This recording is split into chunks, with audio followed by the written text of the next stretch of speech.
The Seraphim.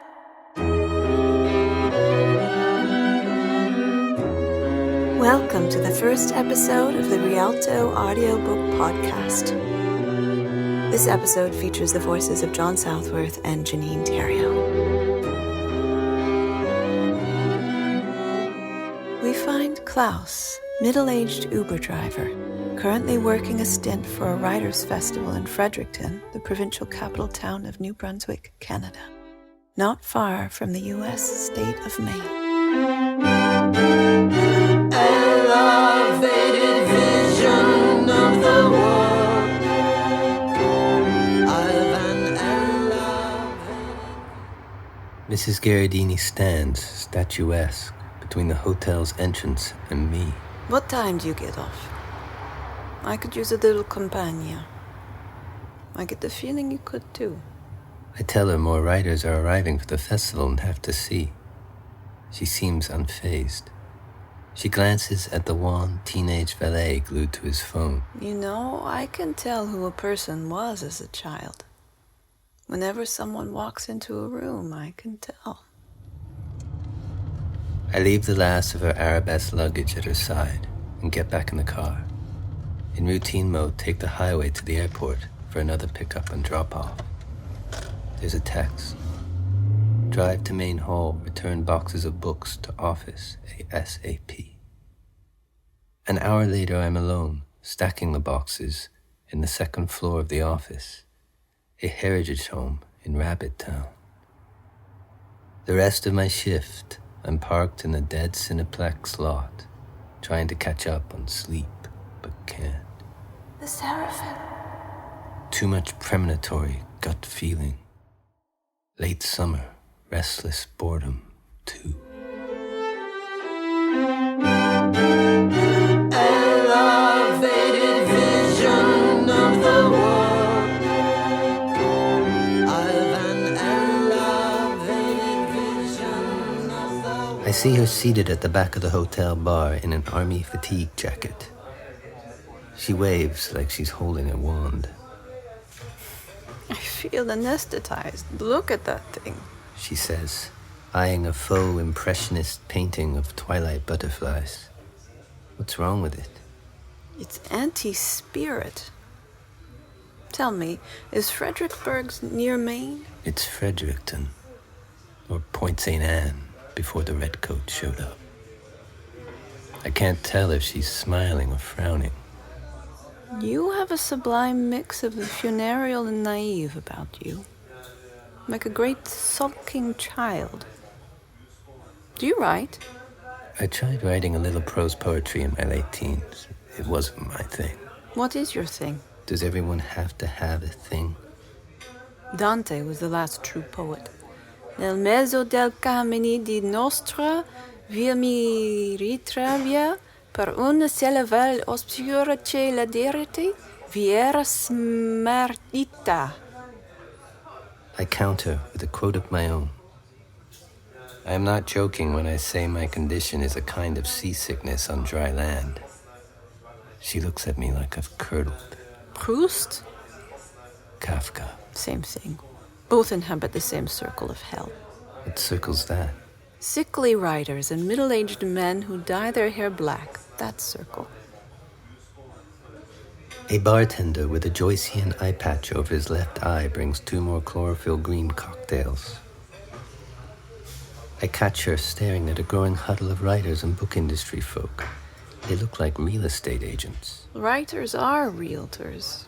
We all want to reel a kind of dream. Sure you don't? You don't want to join them?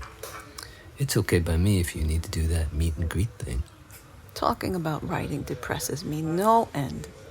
I'd rather chew the tongues of plagued serfs.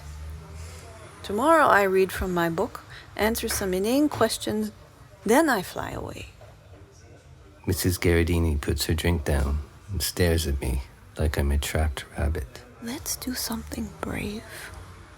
One of the directors at the festival mentioned to me earlier about this mountain. Crab Mountain, not far from here. Supposedly it gives off a powerful cleansing vibration. I know it sounds rash, but after this past day of travel, I could use some authentic air in my lungs. Will you drive me? It'll only take a few hours.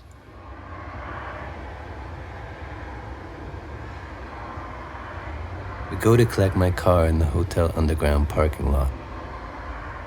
On the highway, Mrs. Gheradini talks about Italy and Italians and their love for conflict over the simplest things like finding the right hat or asking for directions, but how in the end they get the right things right, like frescoes, food, and wine.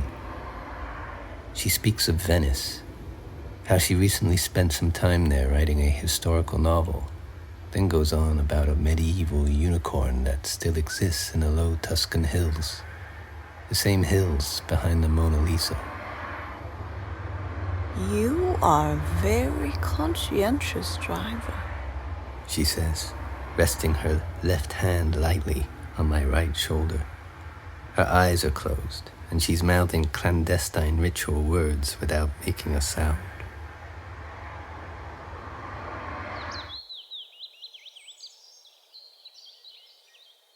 We reach the base of the mountain in an hour and find a second-rate ski hill with 2 slopes. Not far from the idle ski lift is an old trampoline. I park in front of it. Mrs. Gheradini gets out and immediately makes her way to the ski lift. She climbs up onto the chair lowest to the ground. I hurry to catch up. She offers her hand, helping to lift me onto the bench. Sit up straight, Klaus. The twilight air is pine-scented and heavy and making me drowsy. Tell me, do you see anything? Don't you see the line? The line of limpers? Trolls? She's pointing halfway up the mountain, where the pine forest meets the grassy slope. Don't you see? They're on their way to the Seraphim. I feel an unearthly fog in my gut, like I've consumed a half-cup of buttered fur. You're not looking. There they are. The unkempt. The limpers.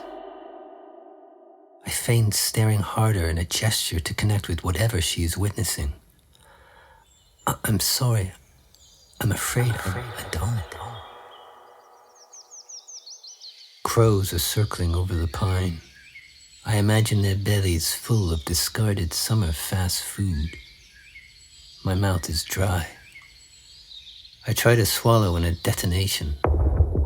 A blunt cannon fire boom sounds behind us.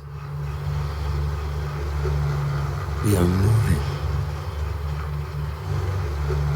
I grab the chair's side rail, turn my head. She's not there. She's striding back to my car. I dig for my keys, my phone.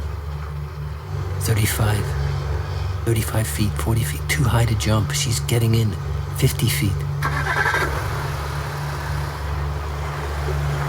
She's driving out of the lot. The car window rolls down. She screams shrill and demonic.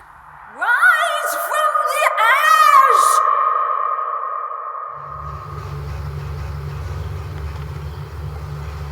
I lean over the side rail to gag. A thin strand of saliva hangs from my lips. The strand flails, disappearing over the passing earth. Things are spinning. I feel flooded in some crippled reality, like a fly in vinegar. I close my eyes.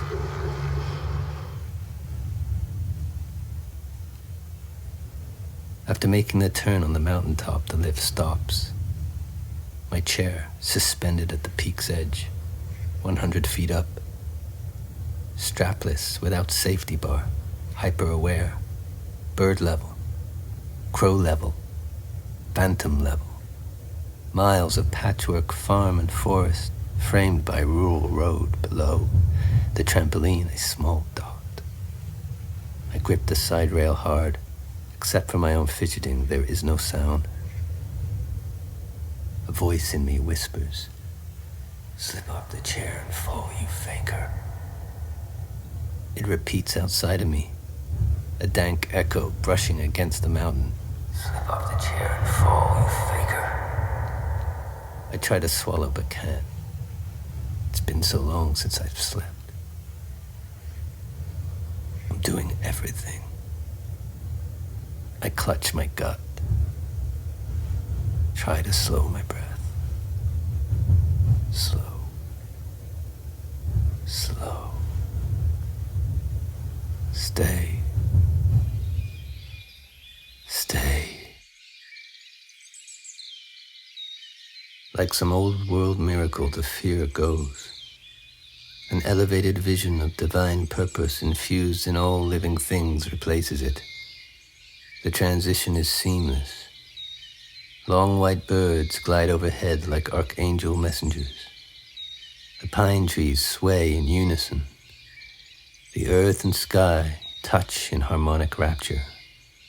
I feel like a celestial king seated high on a throne before all nations.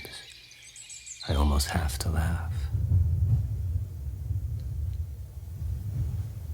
Stars are forming in the salmon-pink sky.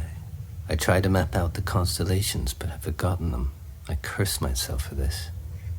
I think how the constant veiling of starry skies has made a true poverty. I think about severing the cord to contemporary life, plunging into a 10-year alchemical study locked away in some remote tower. I feel the full weight of an utterly artificial, secluded life.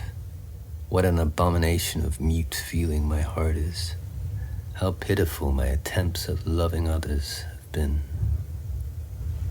I look down at the scrubby, apocryphal earth and think what a strung-up, hung-up puppet I am. Elevated vision of the world. I've an elevated vision of the world. I can sense a luminous intelligence. Time is uncoiling. The seasick feeling returning. In the ski lift chair 20 yards ahead appears the back of an old man, thin and gaunt, wearing a fedora hat and oversized dark green suit. Leaning against the side rail, his head tilts and turns. Like a blind person, he doesn't actually look at me, but at something far off and unknowable. His face is baby-skinned and milk white. His mouth oval open, and his entranced expression at once mournful and beatific. He lifts up his hands to reveal a silver film canister, then dissipates, returns, and dissipates.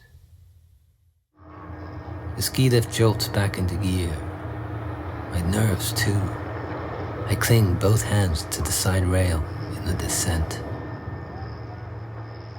I'm doing everything.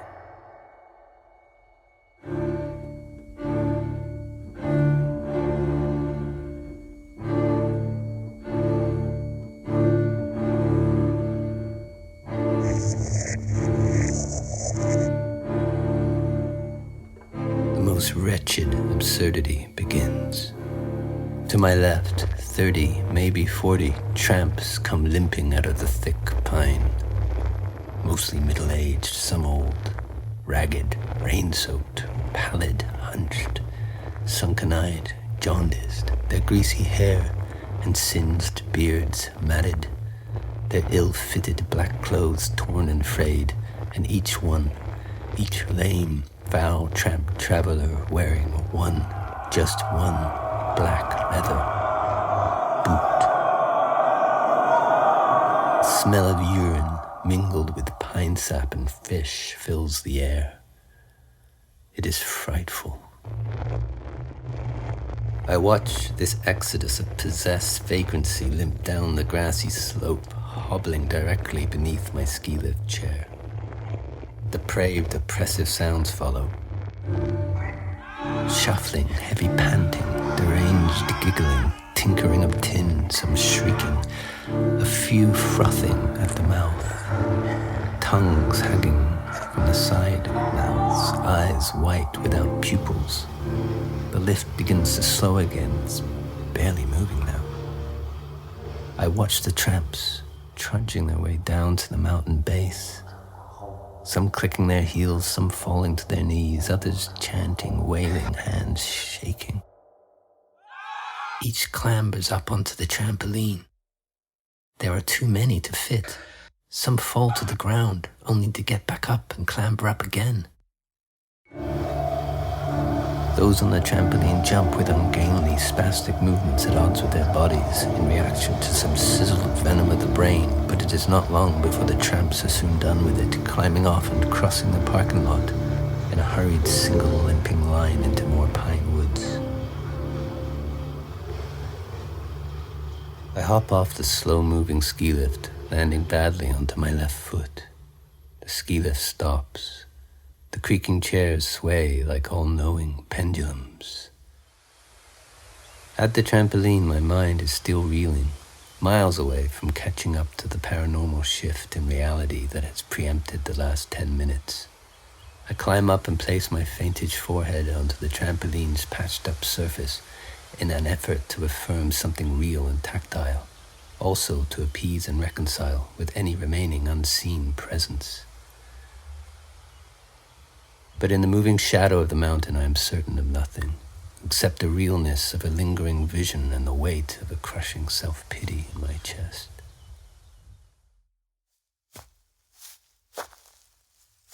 I take the track from the ski hill parking lot down the dark, muddy lane towards the empty main road.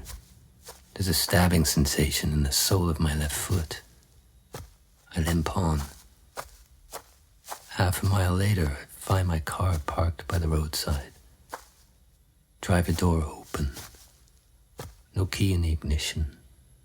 No phone on the dashboard. A 16mm silver film canister on the passenger seat. The Seraphim.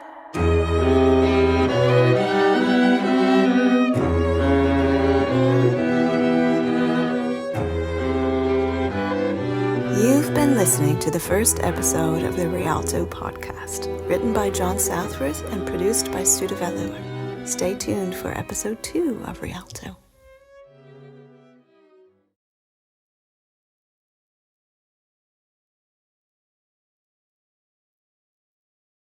Fade to black.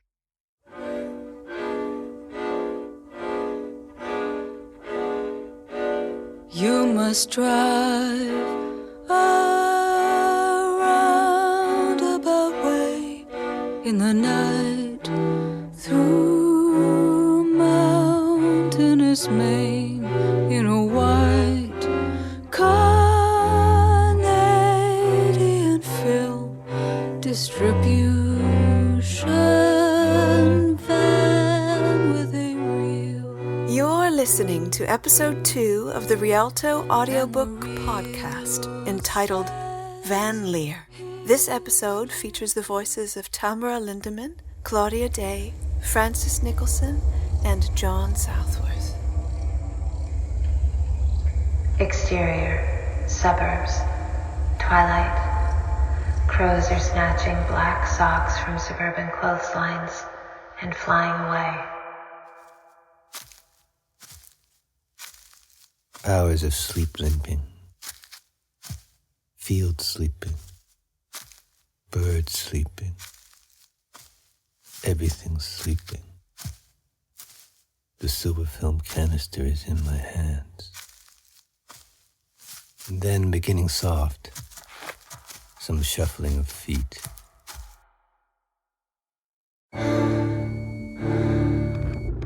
The sepulchral sounds and odors are returning. I hear desperate whispers. The pillow-muted wails of congealed old men. Follow me. Something I want to show you. I bring the canister to my chest, turn and face the night's epic darkness.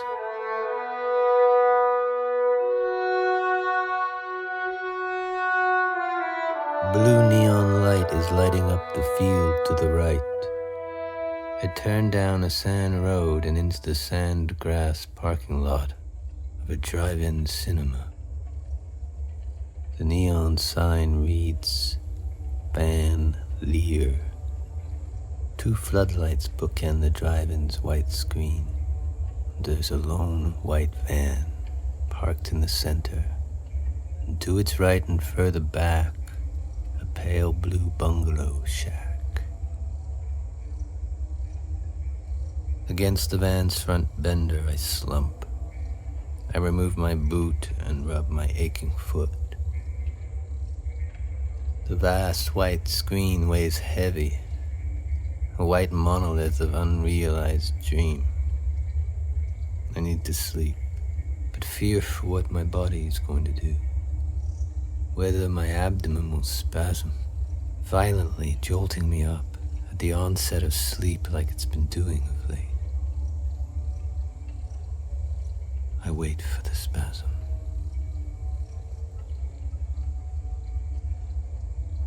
There are bright lights in the earth. I look up. A silent black and white film is being shown. The film is old, grainy, at times blurry.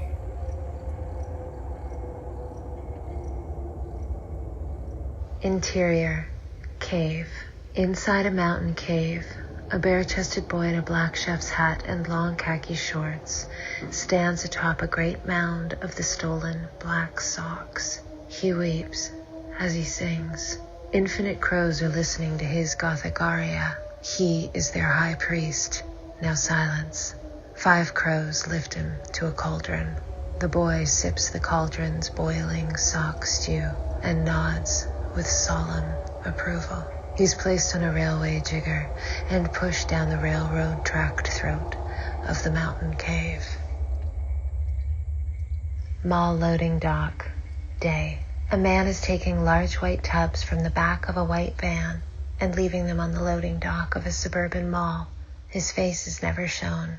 On the side of the van is an Art Nouveau designed logo of the black-hatted chef boy holding a spoon and bowl. Exterior, woods, day. The boy is bumbling down a single railroad track, pine woods either side. He wears a green and red checkered jumpsuit, along with his trademark black chef's hat, an extra-large clear plastic bag of fortune cookies over his shoulder. He ducks into the pine to enter the sideways door of a tipped-over caboose. Interior, caboose. The boy crawls on his knees through the lopsided interior, passing a stack of silver film canisters and mason jars full of a seaweed-like reel. He comes to a fish tank. He crumples some of a fortune cookie into the tank water. A black fish appears. The boy sits on a sleeping bag and eats the rest of the cookie, staring at the woods through a cracked skylight window. He spits out the fortune at a pile gathered at the window ledge. Fade to black.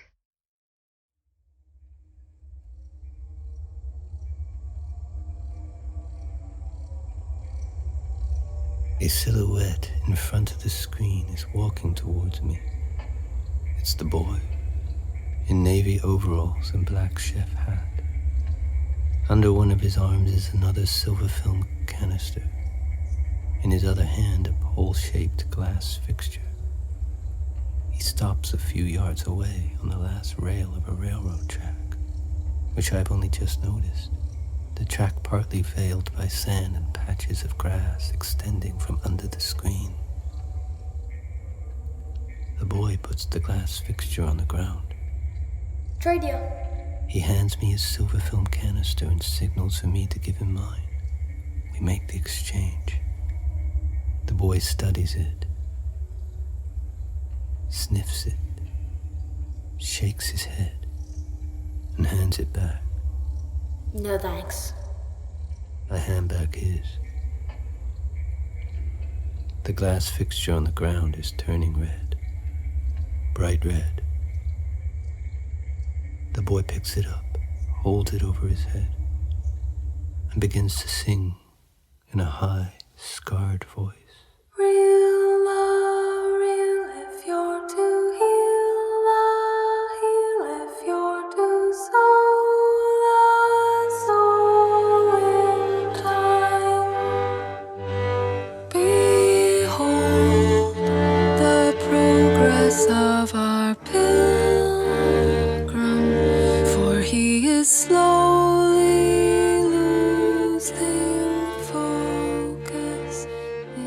eases back on the track and fades to black. I go to knock on the door of the blue shack under a bulb of greenish light. The door opens. Standing half in shadow is an old woman, thin and worn, cigarette in mouth, frenzy-eyed, Evan Leer sewn into the right side of her shirt. Jesus, man, do you guys always have to wear black? Almost mistook you for the Undertaker. Step on in, distribution. I follow her, limping into the run-down concession. A few stale candy bars in the trays, stale popcorn in the popcorn maker, smell of congealed buttered topping in the air, into a back office. There's a pile of film canisters in the corner, beside an old Bell and Howell projector. Above it, a framed Acadian flag. Let's see what you brought me.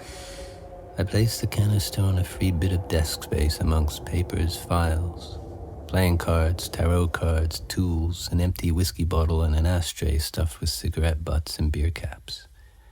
She lights another cigarette, opens up the canister, removes a courier slip, reads it, and puts the slip back. Must be a newbie on the job. For one thing, you haven't asked for any returns or invoices. Give up. She scoffs, slamming the canister shut. She squints up at a badly printed calendar on the wall. This one's supposed to premiere at Rialto. I don't know why you brought it here. It's not showing at Van Leer this season. Rialto? Spotsylvania. Across the border? Yeah. When's the premiere? Dunno. When you get there, I guess. Listen, there's been some kind of mix-up. I'm not a delivery or distribution person. I should probably just make my way back to Fredericton. You can't. The directors at the festival depend on everyone doing their part. Can you imagine what would happen if, say, you don't deliver the film? Total unreal nihilist, debauched, godless anarchy. The world forgets to dream. That's what. I don't want to hear any fucking crap about a mix-up. It's not acceptable. You signed on for this. She shoves the canister into my gut. I knew you were coming tonight. I had a vision you would. My cards don't lie. We stand there eye to eye. There's a hypnotic quality to her stare. On her forehead, a little rectangular screen appears. I see a replay of the thin man on the ski lift. His mouth oval open and his entranced expression at once mournful and beatific. He lifts up his hands to reveal a silver film canister, then dissipates, returns, and dissipates. The screen goes away, and her glare returns. I feel faint again. To be clear, I'm supposed to take this film to a drive-in in Spotsylvania? Uh-huh, but it's no drive-in, it's a one-cinema movie house. Sits right on top of a hill, not far from Fredericksburg. Oh, well, you're at it. This one needs to go to the Green Angel. It's on the way, near the town of Rumford in Maine. She pulls out another canister and puts it on top of the one I'm holding. Listen, I'm beat. You should go. Stick to the road that follows the railroad that follows the river. A roundabout route, but you should get there by dawn. She lies down on a chewed-up mattress and stares at the low peeling ceiling like a frightened child. Life's the short before the feature presentation.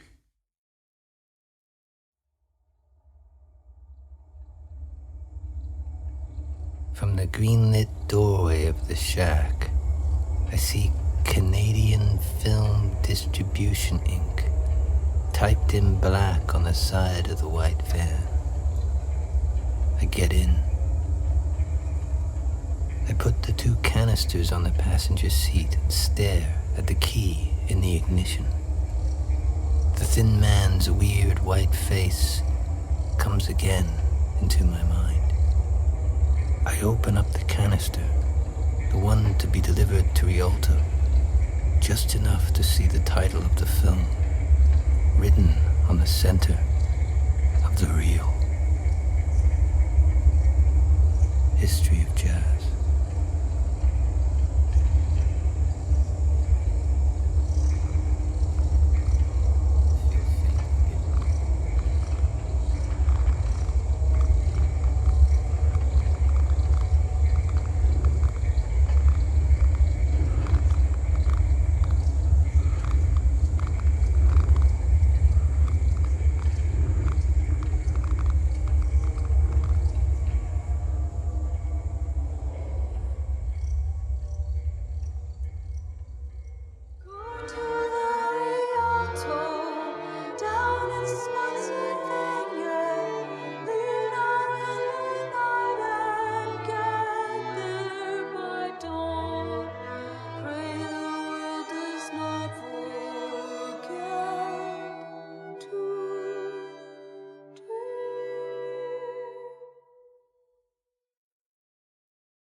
Listening to episode 3 of the Rialto podcast entitled The Far East. There's a silver film canister here beside me on the passenger seat.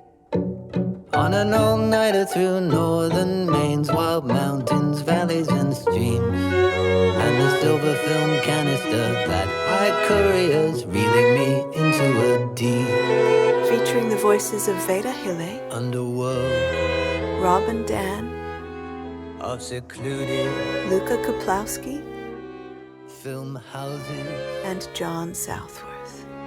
5 of which to be found near the town of Rumford. Exterior, misty mountain, day. An old postman in a suit and tie is riding a pony up a bumpy mountain trail through rainy mist. He stops to hand some letters to a few malnourished children. They wave goodbye as the postman makes his way up the trail. Now and then the van's headlights expose a railroad track and river. I have no recollection of crossing the border, though it's evident I have. A roadside sign affirms I'm in northeast Maine. I've passed through the town of Howland and now Norwich Walk. The towns of Rumford and Mexico are 40 miles away. Aside from a quick stop looking for coffee at the Aroostook Valley Country Club, I've been driving the whole time. Driving on this desolate highway at night through these dark mountains feels charged and improvisational. Feels like I'm on the outskirts of my past life. My old reality now a distant fallacy. I roll down the window, breathe in the warm night pine air. The empty road rises up another mountain, and I follow it head on to where it might lead. And it's all on the reel in the silver film canister.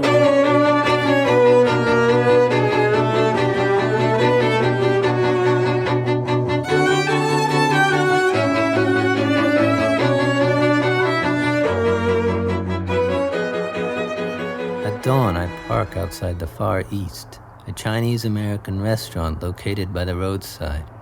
Its red-hudded triangular shape enclosed on either side and behind by white pine. Inside the dim-lit dining area, a teenage waitress with a shaved head is folding red napkins. Between the napkin pile and a can of lime crush is a book by Bukowski. She stops folding and points at the kitchen doors. I walk through and into a lavish cinema. Ornate ancient Chinese decor, black and red dragons on the red walls, stone figures under red lanterns. 2 10-foot terracotta warriors adorn either side of the screen. Scent of sweet and sour sauce, steamed broccoli mixed up with a candy-sweet ghostly perfume. It has the same near-holy feeling of the art house cinemas I used to go to back in the day, the ones with old rarefied air. I sit in one of the theater's plush red velvet seats. The young waitress hands me a red bowl of black soup. Is this the Green Angel? The Far East. I take a sip of the soup, swallow once, and spit the rest back into the bowl. What is this? Wonton. Tastes like metal. She takes back the bowl with a blasé huff. Her unblemished skin looks like porcelain. Inside, it's like you're the same age. But the more I look at your face, the more I think you probably shouldn't watch what's going to show here. The name tag on her right breast says Wanda Rose. My other boob you can call Salome. What? My limbs feel heavy and drugged. My mouth's like putty. Like putty. My mouth's like putty. My mouth's like putty. Black curtains are rising. The lights dimming. An anonymous production logo appears on the screen featuring black and white spinning gyres over an eclipsing moon, and then the first image. Exterior misty mountain day. An old postman in a suit and tie is riding a pony up a bumpy mountain trail through rainy mist. He stops to hand some letters to a few malnourished children. They wave goodbye as the postman makes his way up the trail. From a high mountain ledge, the postman looks down at a river, and beside it a squalid encampment of wood huts and dirt lanes, gas lamps flickering. Around the camp, a feeble tin wall. Behind the camp, the top of a lighthouse peering over black mountain trees. Close on river, a dozen men in worn gray-blue postal uniforms drift on a hay-covered barge. Some are yawning, some are singing slow and morbid, some flat, some sharp. Others lay passed out on the hay. The barge drifts towards the camp. Cut to exterior mountain woods, night. Deep in the moonlit woods, an endless line of silhouetted men shuffle into a bright green mist. Cross-dissolve exterior barge, night. Close on the old postman lying on the hay-covered barge. He wears a faded gray uniform and one boot. He watches the low-hanging night clouds, a black hunger in his belly. He sings a gangrene song.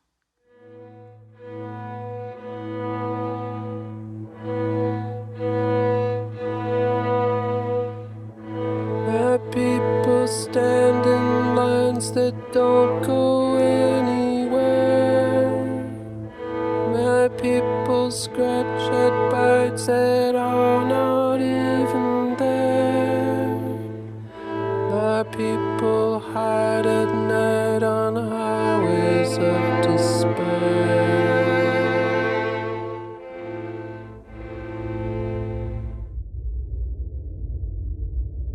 Cut to exterior mountain ledge, day. A thin man with a haunted milk-white face appears at the mountain ledge. The malnourished children gather at his side. In his hands, a silver film canister. He drops it over the ledge.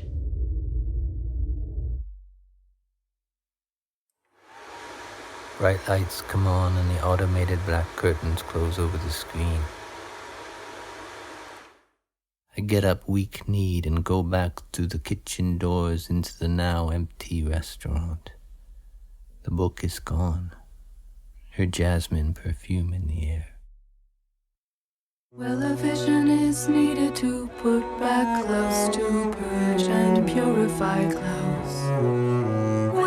as flattened, as spent, as stretched, as fried, as fractured as Klaus. Will the silver film canister hold the insular anima vision for Klaus? For the gods are at odds with his soul. And it's all on the reel in the silver film canister.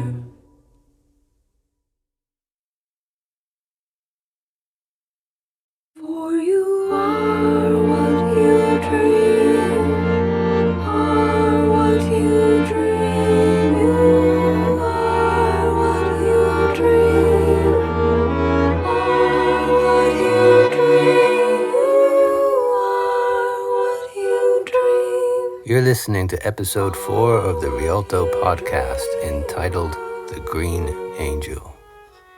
Featuring the voices of Daniel Knox, Devon Sproule, and John Southworth.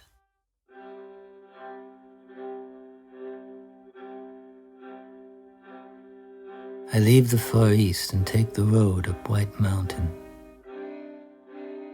I have yet to see another car or train for a while, so I stop beside a payphone. A map inside the van's glove compartment confirms the route is correct. I get out and walk up to the payphone. The telephone book has been ripped out. A few feet away in the railroad earth, I see it. Main telephone directory. The year 1990. You shall become a courier pilgrim, reel of dream, your only possession, endless youth, your end destination. There's a sudden gust of wind. Paper fortune, cookie fortunes are swirling. One lands on my sleeve. It reads, "Hold the hole." And then a piece of seaweed-like reel of film falls at my feet. I pick it up and watch as the end curls up slightly in the palm of my hand like a miracle fortune fish. Wanda Rose. I know her. Where do I know her? About halfway up White Mountain, the road as well as the railroad tracks abruptly end. No station or silo to mark the railroad's end of the line. Just the river winding down the mountainside with endless white pine forest ahead. I check the map again, leave the van with the Green Angel canister under my arm, and follow the river. Despite all the strangeness and lack of sleep, I feel spry and good. I realize it's precisely this strangeness that's making me feel good. An elite, pre-internet strangeness, elusive, shrouded, missing for a silver anniversary, designed for a select, ill-fitted few.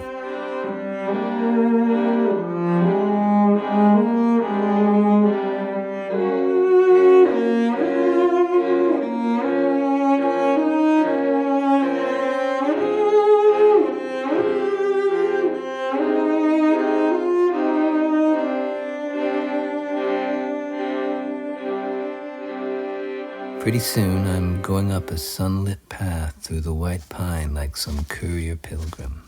I notice more reel hanging from the branches of a leafless tree. Their tails curl as I pass underneath, and again when stepping over 2 or 3 more coiled up strands on the path. The strangeness is food. Up the mountain, I limp. It is not long until the path leads to what appears to be some sort of large mountain lodge or alpine chalet, partly camouflaged in overgrown branch.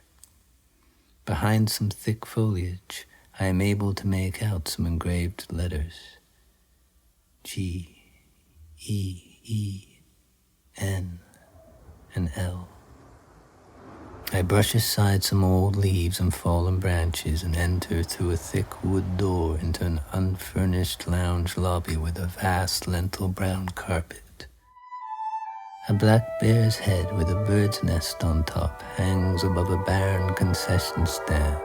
To its side are 2 guano-stained aluminum ashtray stands, filled with cigar stubs and ash. There's a depressing wood smell coming from stacks of damp wood beside a rustic stone fireplace with a gray wolf skin rug in front.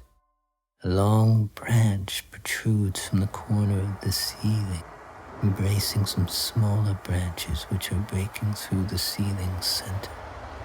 I take a deep breath of the damp wood, stale cigar smoke scent air, and head up a winding red-carpeted staircase with large banisters.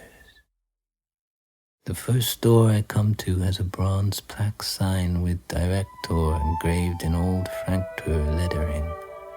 The door is wide open. Inside, a short, bald, rotund man, dressed in a red turtleneck sweater, red puffer vest jacket, beige trousers, and red socks, is in the midst of some sort of spinning exercise, spinning quickly in a clockwise manner. He stops and looks at me unfazed, as if he's been expecting me. I clear my throat. Excuse me, sir. I don't mean to interrupt, but is this the Green Angel? He nods his head and smiles with tender affection. My name is Longfellow. Please leave the canister for now on the empty shelf and have a seat. I do as he says, placing the canister on the one bare shelf between a few others, all neatly stacked with silver canisters. I sit on the one spare leather-backed chair and watch Longfellow methodically place a caterpillar into a small container as he stands at a standing desk beside an archaic projector. Help me load the next film. My hands have been shaking as of late. Too many skipped meals, late breakfasts. Vodka? The next few hours soon turn into days, as I assist the monkish, good-natured Longfellow in curating a selection of wildly obscure films. Films without beginning or end or clear purpose. Projected from the reel that sprouts like fruit on the black trees and in the railroad earth of northern Maine, Longfellow says proudly on the winding stairs under a portrait of a Prussian prince with a wandering eye. For meals, we sit at a small candlelit table in a secret alcove connected to a small arched door in the side wall of the projection booth. Laid out on the table are various salamis and liverwurst, Swiss cheese, pear and apricot jams, salmon cream, croissants, cheese crackers, bonbons, and little thumb-shaped liqueur glasses for vodka and Luka Kuplowsky, his favorite red cherry dessert wine. We eat and drink slowly and speak little. Here it always seems to be night, lucid and one-iric. I have no desire for sleep, no ailment, psychological or physiological of any kind. The stabbing pains in my left heel have long gone. Sometimes I watch a film alone in the center of the center row in one of the evergreen velour seats with pebble-lined armrests. It is a small womb nest of a cinema despite the chilly mountain air and lack of any heating. A pea-green moss covers roughly half the fading Art Deco sculpted ivy and lilies on the lime-green side walls, looking not too dissimilar in color and texture to the forest green velvet curtain that protects the screen during the idle hours between films. During any given film, I often spot Longfellow in a seat not too far from mine, wrapped in a red wool blanket and weeping silently. When the film finishes, it is not uncommon to hear him playing Chopin's Nocturnes on an out-of-tune upright piano, located in a long discarded cross-country ski and snowshoe storage room behind the screen. There are only ever 3 patrons who visit the movie house. They include Theriault, a mute, melancholic fellow in permanent white face and black and white frilled attire. Willy Silly Simon, a recovering alcoholic, opiate addict, and former railroad man with a face like Jimmy Rogers. And finally, an elderly gentleman who claims to be the writer Nabokov, despite having a pedestrian Long Island accent. Before a film begins, they sit spread out as far as possible from each other. Longfellow and I then serve them each a bowl of hot borscht, which they sip during the film. Following each film, we never fail to wave goodbye to the three guests from an open-air turret above another thin railroad track leading from the building's back door into more black woods before sipping schnapps, lighting cigars, and observing the stars as we smoke them. Once Longfellow turned to me and said, Although the sanatorium is named in honor of the Green Angel, it is rumored that this particular and most peculiar Seraphim resides in another on the circuit.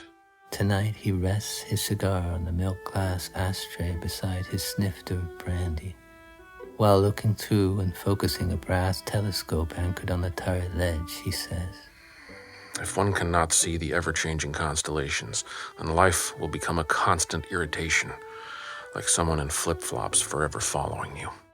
Picking up the cigar, he continues, If a man has gone too long without the physical touch of fragile tenderness, or has no connection to his physical self due to constant, well-worn skeptic thought patterns, and cannot absorb the innate healing tones of feminine touching, then he becomes immune to medical flow, developing inhumane racial and sexual fixations with the rigidity of rooted gravestone. I've never seen a woman at the Green Angel. Sometimes in the woods, we see the apparition of the sleepwalking Queen Evangeline. Her emerald eyes can sink a man's heart in an instant. At this, Longfellow starts to weep. Some wounds never heal. I ask if he intends to screen a film called History of Jazz, but he pretends not to hear, puffing on his cigar in joyous awe of a particularly magnificent display of the Milky Way. Is there love in your dream? Is it warm in your dream? Is there love in your dream of you? For you are what you dream. Yes, you are what you dream. Let your heart... He croons with a light and content reverie, as if no one is there. I watch alone another cryptic picture. It begins, as they all do, with the anonymous production logo in a moment of silent darkness. Interior motel. A small iceberg occupies a motel hallway. The motel manager and 2 police officers are forced to shuffle sideways between the wall and the ice to get to the front of the iceberg. Manager. I cranked the heat. It's not melting. The manager and officers depart the way they came. How's the family? A rotund traveling salesman likewise has to squeeze between the wall and ice to get by. After many long minutes, the iceberg begins to melt, revealing a soaked and shivering figure. It's Klaus. I get up from my seat and walk right up to the screen, my breath visible in the chilled cinema air. We try to put our hands together before he steps away. Klaus walks into a bathroom of a motel room and takes a hot shower with his clothes on. Perched between the toilet and the sink is a circus ringleader, an older man with a bemused expression on his enigmatic face. The ringleader flushes the toilet. Klaus. I can't get warm. Cut to exterior Far East restaurant, back entrance, woods, day. Wanda Rose opens the door and lights a cigarette. After a few drags, she signals to something in the distance and puts out her smoke. She walks about 20 yards and greets the boy in the black chef's hat and green and red tartan jumpsuit. He is standing on the last rail of a railroad track with a silver film canister in his hands. She gives him a large, clear plastic bag of fortune cookies in exchange for the canister. Longfellow taps me on the shoulder and whispers in my ear. Klaus, please help me load the next film. My eyes are hurting. I cannot see so well. My heart feels limestone heavy. You'd think I was a stonemason. No, I'm bourgeois at heart. Perhaps a week or more has passed. I am relieved to be exiled from the mediocre vanities of the worldly world. Longfellow's gentility and impractical philanthropy have been an immense comfort, providing a medicinal balm and convalescence for my malformed and depleted spirit. In the lobby, he is standing with his back to me, dressed in a top hat and coattails. In one hand a broom, and in the other a dustbin containing cigar ash, peanut shells, and toothpicks. He seems highly perturbed and nervous, as if in anticipation of a big night of pomp and festivity. Perrault once said when he leaves the continent, a great weight lifts from his being. Says the European will never feel entirely at ease on this land. Please help me sweep, Klaus. My back doesn't feel so good. Plus this goddamn rheumatism in my right leg. He hands me the broom and dustbin and trots up the first few stairs before leaping 2 steps at a time. After a minute of sweeping, I follow. In the projection booth, Longfellow spins within a flashing projection of the same thin, entranced, apparitional being I first glimpsed on the ski lift. Tens of small white butterflies circle their frames. The thin man is delicate, more air than bone, and is simultaneously levitating and convulsing. Seraphim! Cries Longfellow. The thin man's projection fizzles as the reel in the projector tails out and spits across the room. Seraphim! Some wounds never heal. For you are what you dream, are what you dream, you are what you dream, are what you dream, you are what you dream, are what you dream of you.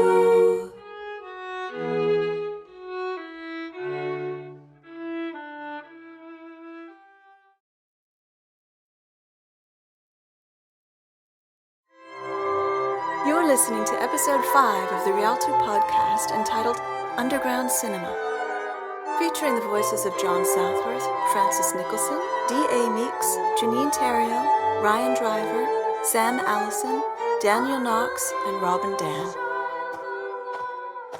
I flee the Green Angel in a macabre shock and fever. The Canadian film distribution van is no longer where I left it. Seized by some fiendish impulse, I stumble down the mountain through the pine, first by the river and then the abandoned railroad. The moon is almost full and its light gives an oncoming mist a greenish hue. Wild reel flaps in the dark trees. The aching pain in my left soul has returned. I limp down a shadowed, paranormal forest floor. In my mind, a coffin-sized hourglass is filling with the same green mist.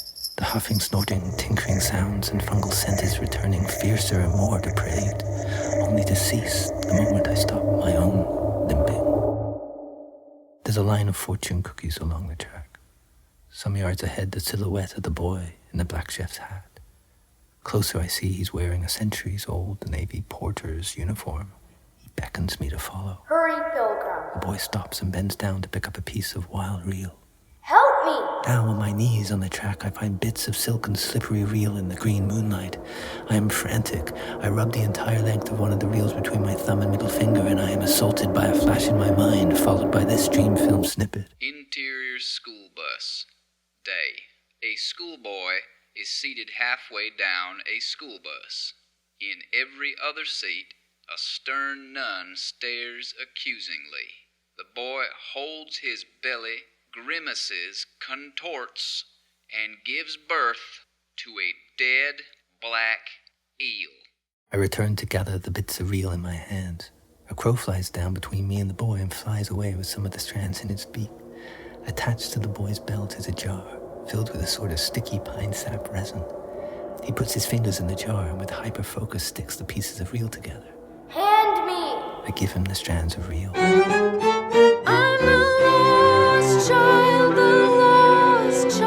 of the railroad. Oh, it's a long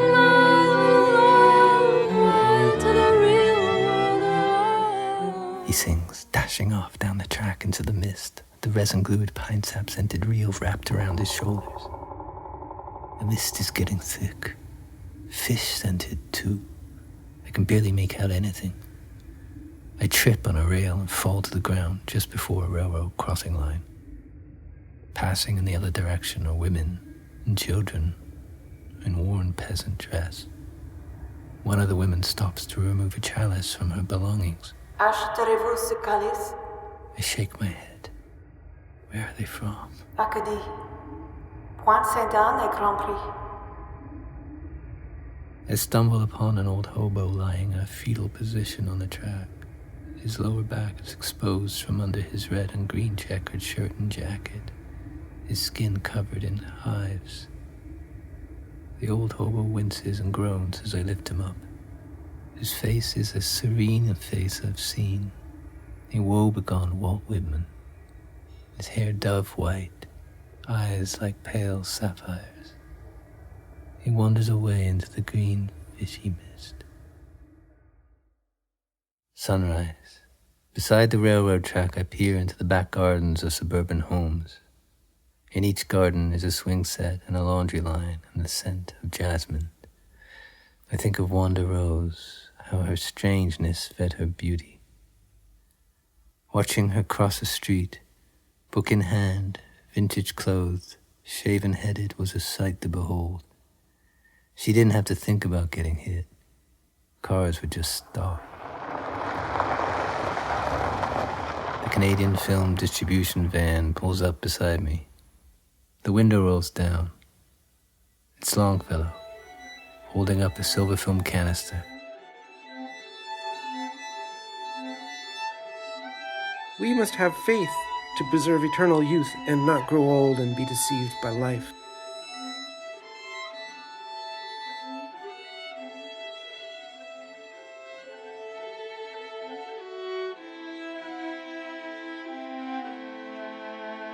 Ithaca.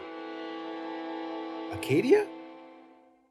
Spotsylvania. Reel the reel if you're to heal the heel if you're to reel the reel of dream. What lies undiagnosed? Interior van.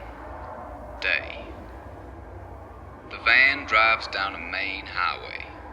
They pass a sign that reads, Mexico, Maine, 4, Spotsylvania, 225.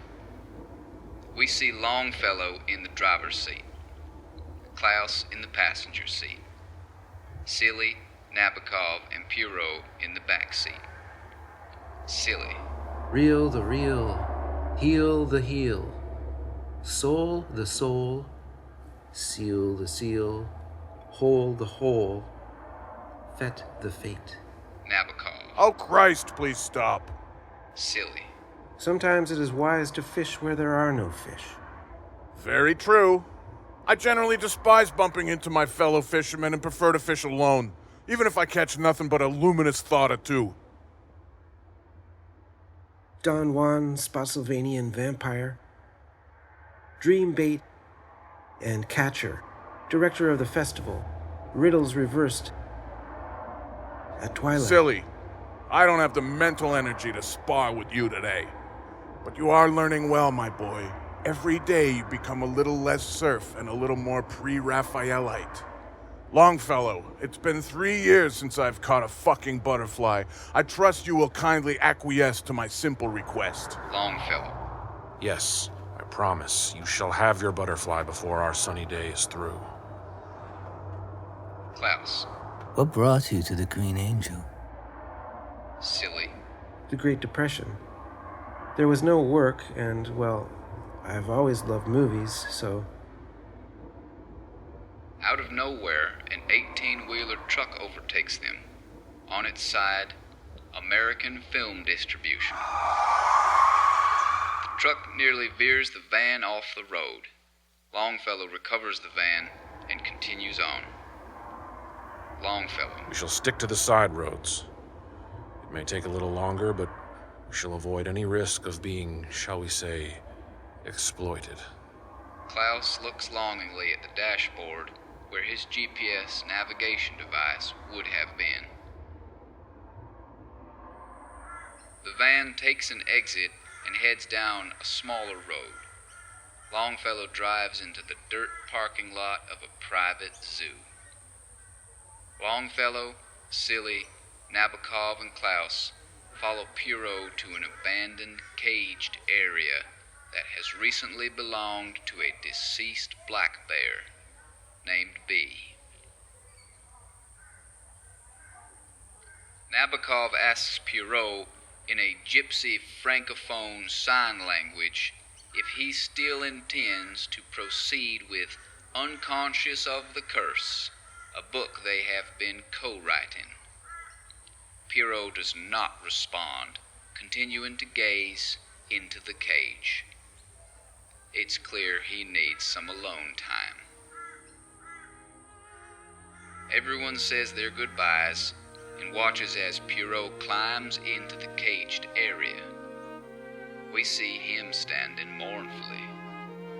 A single black tear falls down his white-faced cheek. Silly is very cut up about it.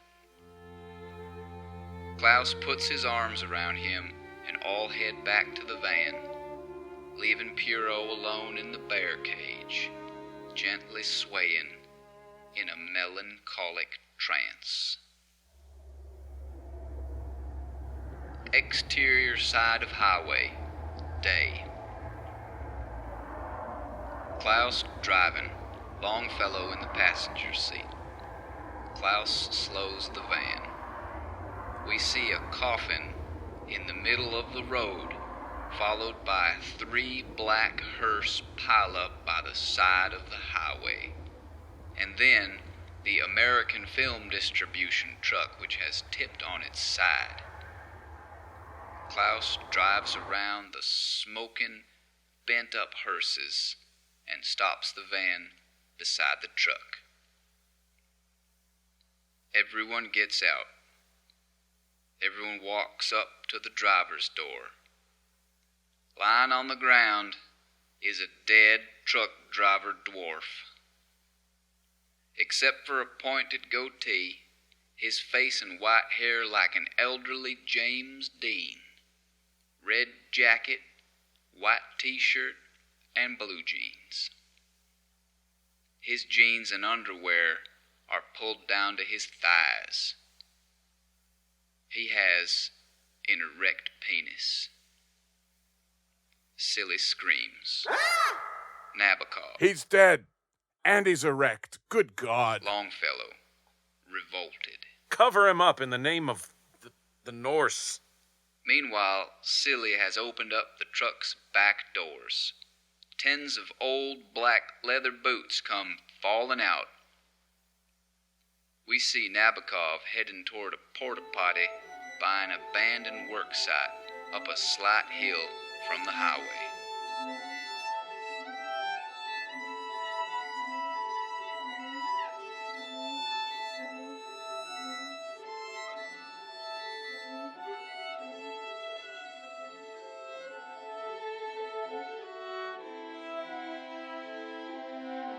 Longfellow asked Silly and me to go fetch Nabokov. He's been in the porta-potty for well over half an hour, and we've been waiting in the van by the side of the highway since. Silly and I enter the porta-potty. We descend a spiraling ladder, 100 feet to a small circular cave. A bare-chested, muscular, and stoic Nabokov is standing on the stone floor, stein of beer in hand, watching nymph-headed caterpillars metamorphose into giant hag-headed moths on the stone wall screen. Silly and I stand either side of him. Nabokov is not happy to see us. Can't a man get any goddamn privacy around here? But Longfellow's gonna leave in any minute. Tell that shadow Longfellow to go to hell. Time is revolving and twilight is bound for the station. Piss off, the both of yous. Silly and I scamper like scared rabbits back up the ladder, leaving the brute to brood in the porta-potty burrow below. The crop that has been taxing Klaus is looking to be purged. The purging is producing visions long submerged. We see with every vision just how Klaus was traumatized. At every cryptic movie house the real is realized. Now it's projecting in the porta-potty portal.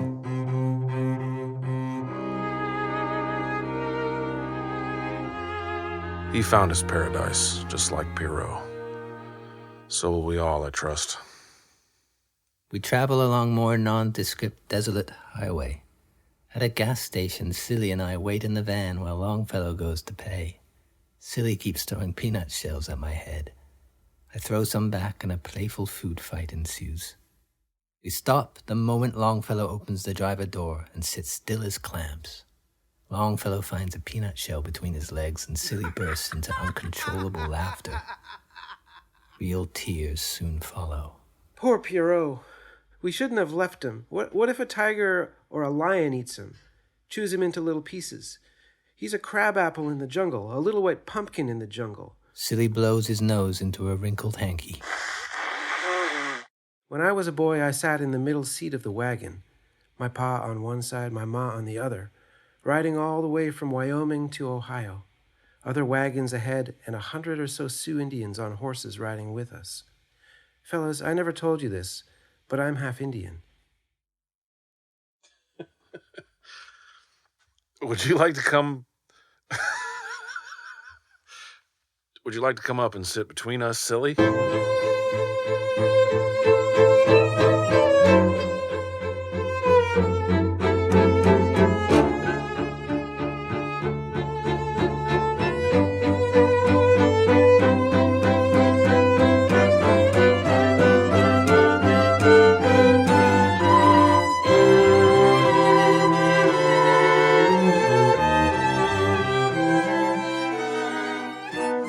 Later, after a few hours of driving, the three of us sit down at a booth in a circular family seafood restaurant tucked off the highway. Photographs of 1950s fishermen and lighthouses on the walls. Longfellow and Silly are huddled over the menu trying to make sense of the prices. Outside the washroom, above the live lobster tank, is a massive framed map of Maine, with a "You Are Here" X marked between a town called Peru and the towns of Mexico and Rumford. Across from the framed map of Maine is another payphone with the telephone book ripped out. I have a sinking feeling like sour fire in my gut. I look over at the booth. Longfellow and Silly are gone. Sitting in their place is a groomed elderly man in a fresh-pressed short-sleeved checkered shirt. He has the smug face of the circus ringleader I saw at the Green Angel. By the payphone I watch. The canister is in his hands. He wipes the crab off his mouth with a napkin. Licks his crabby lips. He's looking at the canister intently, grinning a little, chewing more crab meat. The waitress brings more coffee. He doesn't look at her, just the canister. He puts it down briefly, throws some cash on the table, sips some more coffee. I walk a little closer in the aisle between booths. Pinned to the right shirt pocket is a metallic name tag which reads, Bill Bark, Manager. He picks up and studies the canister again. I move towards the booth. Bark spots me in the aisle. I stop. Turning around, I bump into the waitress. It's Wanda Rose. But older. My age. Wanda. Can I help you with something? You don't remember me? Fredericton High. Klaus. High school. Yes. Now I remember. Still dressed like a widow. How you been doing? I force a smile. My nose is running. What happened to your foot? Needs a little attention, I guess. She looks over to the pickup counter. By the cash register is a framed photograph of her with her husband and 2 kids. Back in a bit. You're gonna stick around, right? I wait for a minute looking at the limpid lobsters in the tank. Wanda Rose returns looking even more exhausted. I don't have much time, so I'm gonna cut to the chase because I think I know why you're here. Sometimes people shine bright for a little while, and then they go dark inside. She spots Bark walking our way with the canister under his arm. Follow me. Something I want to show you. Bark leads me into a freezer warehouse. At the end of a long row of white tubs on multiple shelves is a tree. Hanging from its black, sickly, fumigated branches is a single fluorescent green lime, nightmarish and noetic, unaffected by the freezer's sub-zero air. A bell is ringing by a closed loading dock door. I press a flashing red button, but the dock door lifts. Outside, a man with a head down takes more white tubs from the back of a van and places them on the loading dock. He looks up, handing me a pen and invoice. The man is me. Half my life is gone, and now I find I'm on a shadowed forest floor. Feel the full-fledged effect of what has been repressed. Real the real, if I'm to heal the heal, if I'm to leave the wilderness.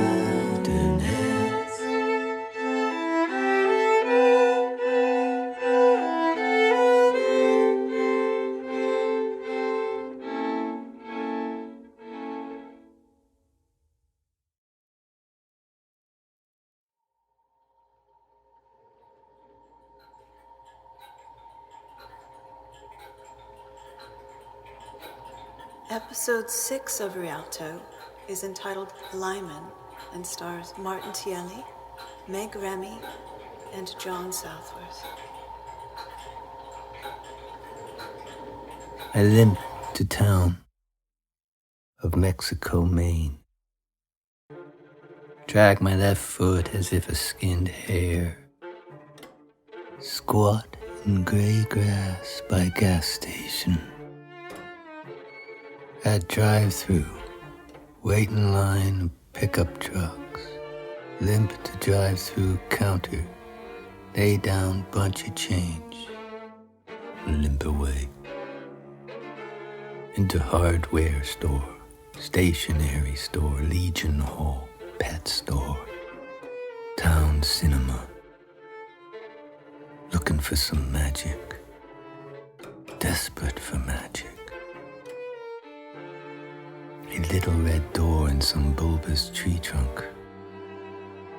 A black chef's hat. A white rabbit disguised as a white van. The next streaming screen on the circuit. I, the sole goth tramp of Mexico, Maine, looking in every mirror. Payphone booth. Porta potty. Behind every kitchen door. This is not my world.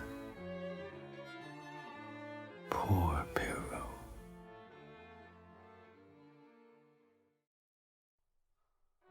I go in library. Try sleeping between gardening and history aisles. Jolt! Body slams like pinball into shelf. French, American Revolution books falling, my hands ache. Nausea in my eyes. Librarian asks if I'm okay. I yell back, I am succumbing. Security guard comes over and asks me to leave. It's in the hands of the ringleader. At the entrance, same deathly pale, lanky, pimply adolescent security guard takes me aside. Cotton candy on breath. There's a cinema in the Wandersee, one of the town's 2 funeral homes. The one with "Goth is dead" scrawled in the pink spray paint on the side of the building. Take the first of 2 bridges, the Bridge of the Wand. Only way out of here.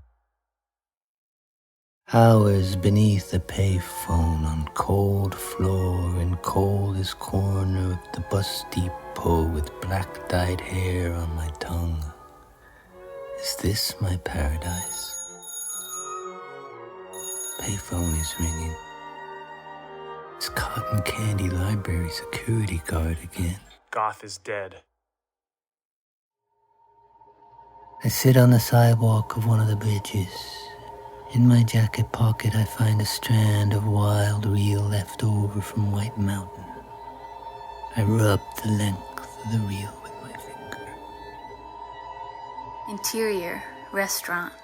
A teenage Klaus is walking down the aisle of a busy family restaurant. In the last booth is Bill Bark, looking lonely and shadowy.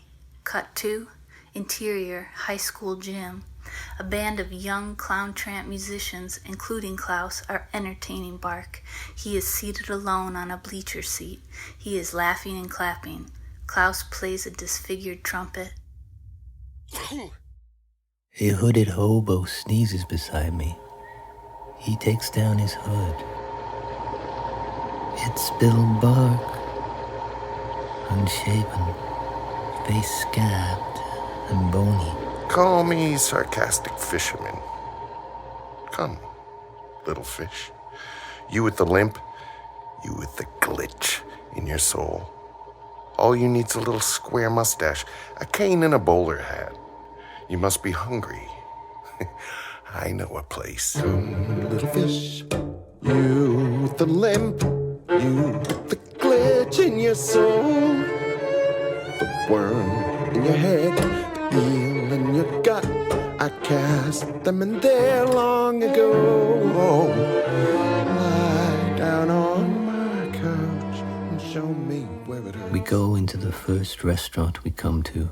A bleak Greek dive that also serves Italian food and burgers. Sophomore year waiter with orange goatee groans when we sit down at a table for 6. Only 2 customers get up to leave. Bark orders 4 plates of souvlaki, calamari, cheeseburgers, and 2 liters of house red wine. We consume it all in a debauched 20 minutes. Food. Must be eaten fast. No time to chew. He yanks me by the collar. A wine glass smashes. Bolt through the door. Waiter yells. Motherfucker! Chasing us down Mexico's ghost main street. We duck into an alley and crouch in the doorway darkness. I know everything he's going to say before he says it. Even though I've been married 3 times, I don't think I've ever truly loved a woman. There goes our waiter. By hook or by crook, they take you down. But I'm too old for the ladies now. You got a woman? He makes up an answer in his mind before I can even speak. It's good to be on your own. Good to get to know your own company again. It's healthy. Doesn't mean you can't have friends, though. Takes guts to abandon ship. I don't know the details of your pain, but it's clear you're in some. I see you're not well. You're under a spell. It's clear that it's taking its toll. Cling to my hook, pawn to my rug. Come, let me reel in your soul. We turn a corner and into an olive green carpeted bank shaped like a squash court. He points at my feet. Somewhere along the chase, I lost my left boot. At the sole teller, Bark leans in. I'd like to open up a tax-free savings account for my partner. The teller blinks fast, his nervousness for good reason. Doesn't appear to be any cameras or security. Of course. Let's start with a name. What is your partner's name? Rip. Rip. Van Winkle. Sorry? Rip Van Winkle. Poor fellow's been asleep for 30 years. He's just woken up and he's got 29,000 cents to deposit. Okay, Rip. I will need 2 pieces of identification. The great Rip Van Winkle doesn't need identification. Can't you recognize him as he is? You stupid, stupid person. I think you better leave.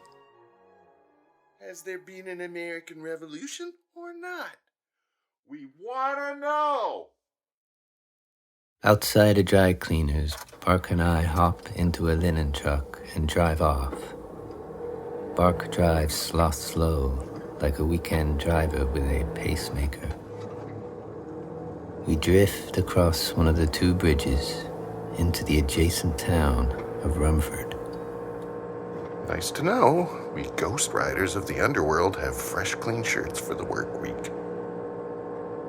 I once worked at a dry cleaner's, I say. Had more sick days than work. Was falsely accused of stealing shirts. Did steal an 18th century black velvet cloak, though. You still writing? What was that strange poem of yours when you were young? Which one? The one about silicone breasts. On a woman's skeleton in a coffin? That one? Yeah, that one. Laying there for centuries, unable to decompose. Biodegradable gospel. Stopped at a red, Bark has a pained look. Bone-thin and obese locals are walking in and out of a slanted lumber outlet.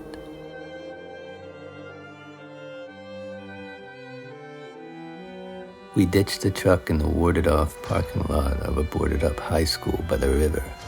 In the center of the lot is a mound of industrial pig feces. Bark opens up the truck's back doors, starts ripping a bunch of white chef jackets and checkered pants on hangers from their plastic wrapping, tosses them on the pig shit. I do the same. My people scratch at bites that are not even there. I follow him down to the riverbank under the shadow of the paper mill. We joke and clown, sharing a bottle of scotch up the damp grass bank of the swift river towards Black Mountain. Bark climbs up a rock boulder, making feral gestures to the storm-gray skies above. Get a load of this meat-coddled thing I've reeled in. Looks like he's finally ready for the Aquarian age. If he's having a good time, then all is good. My role is delicate. We drift up the Swift on a barge. It's covered in wet hay and a pile of worn black leather boots. He puts his coat over my hunched shoulder. My people wander through the valleys of the earth. My people hammer on, unconscious of the curse. I try to help them, but I don't know how I can. My people want me to be wandering like them. My people are absurd. My people are unnerved. My people are alone.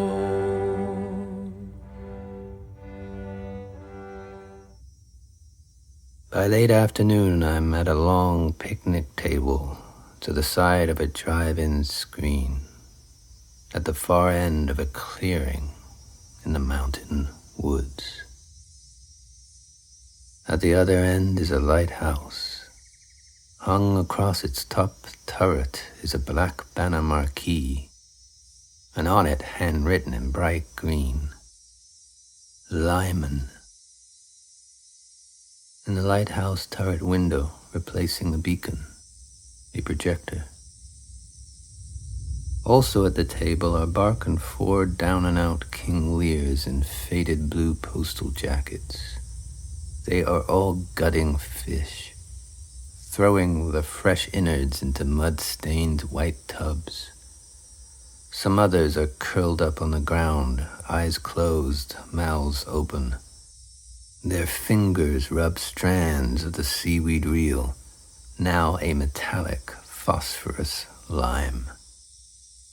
It's summer camp for the lime, the wayward, the fiend, the troll.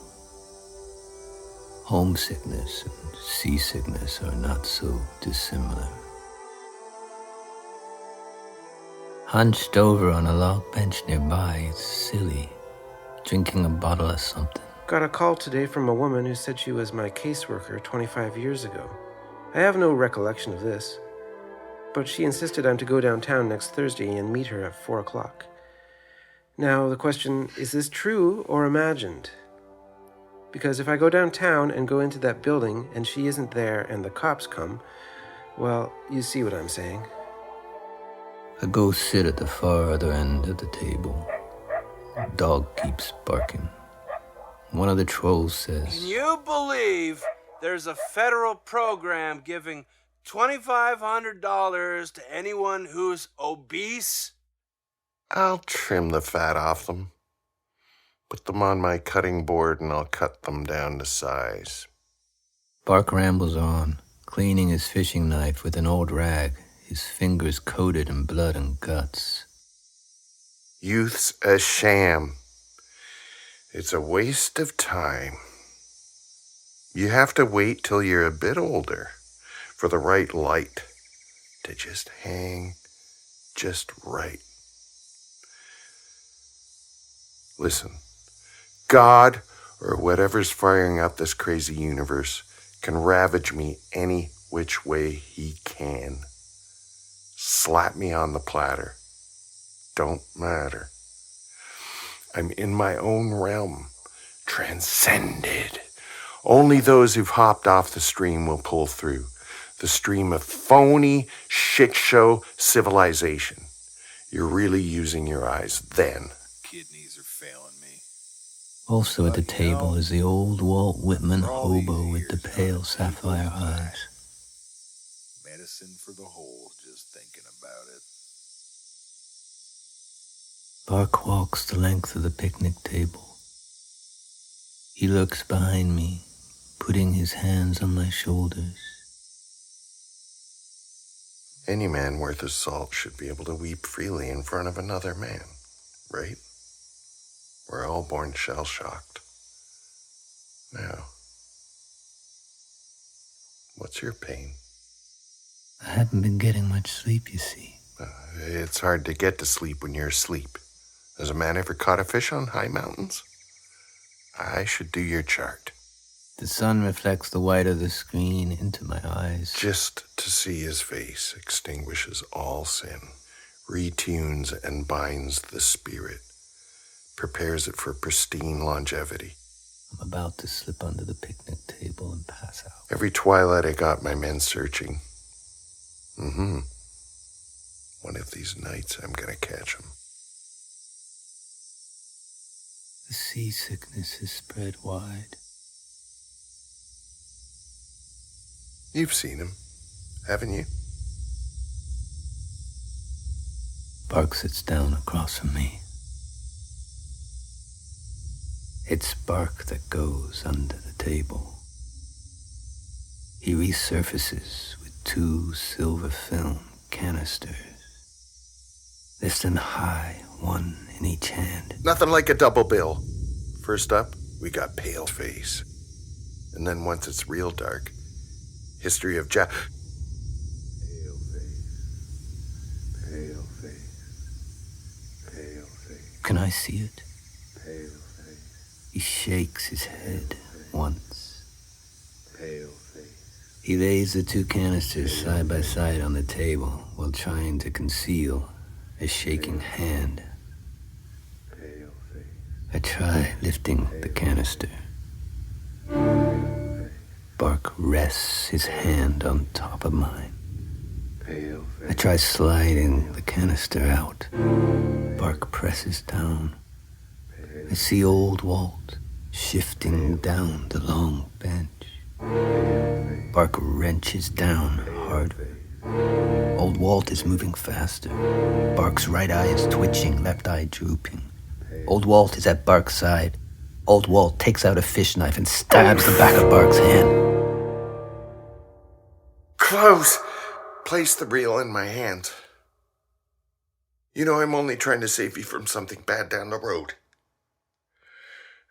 It's so hard for me to watch somebody I care about get hurt. The storm I've been through, you will go through, but I will help you. I know what's coming. You were never there when I needed you most. You left me. Just like your gutless mother.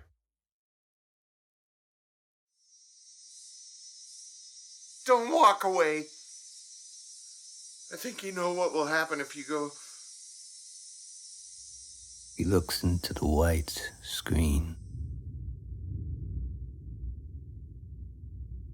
Interior. You broke my heart.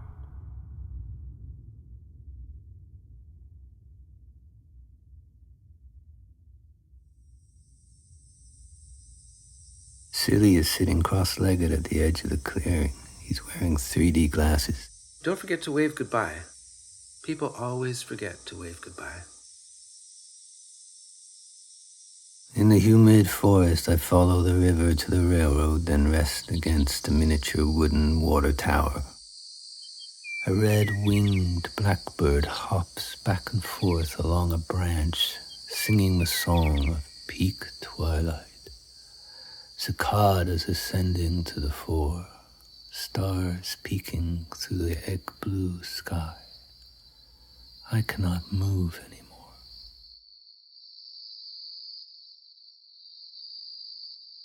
The vision of the Acadian woman trying to sell the chalice rises within.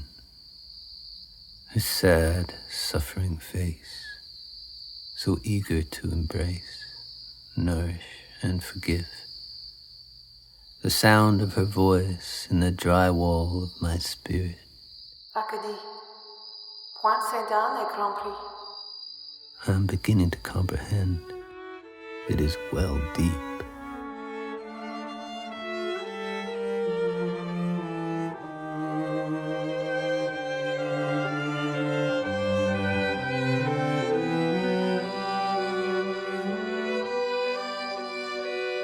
Song and sounds of twilight are soon drowned out by the Canadian film distribution van coming down the gravel side of the track.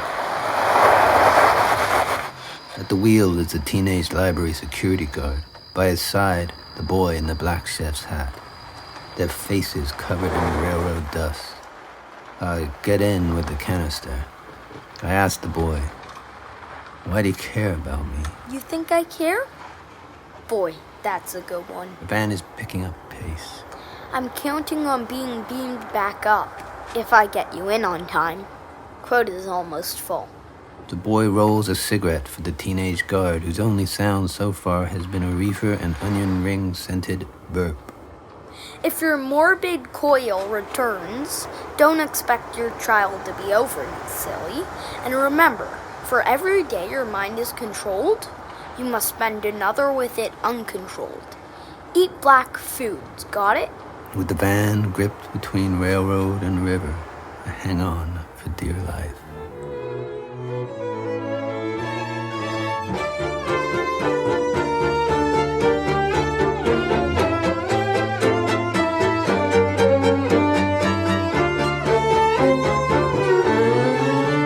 Just like your gutless mother too, you haven't got the guts in you.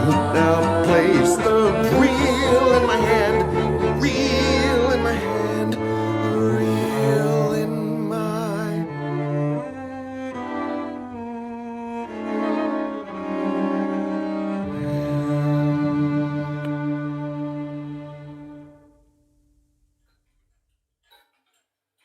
Episode 6 also featured Feurd Ian Robertson, Travis Stokel, Frankie Figliomeni, Ryan Driver, Andy McGoffin, Corey Brouillet, and Francis Nicholson.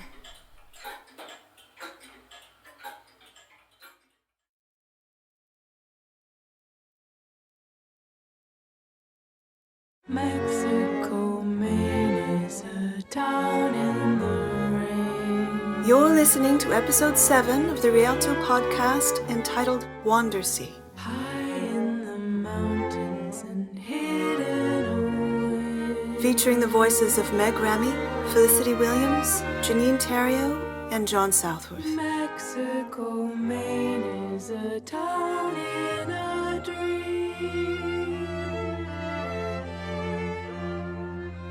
And always the same year of 1990.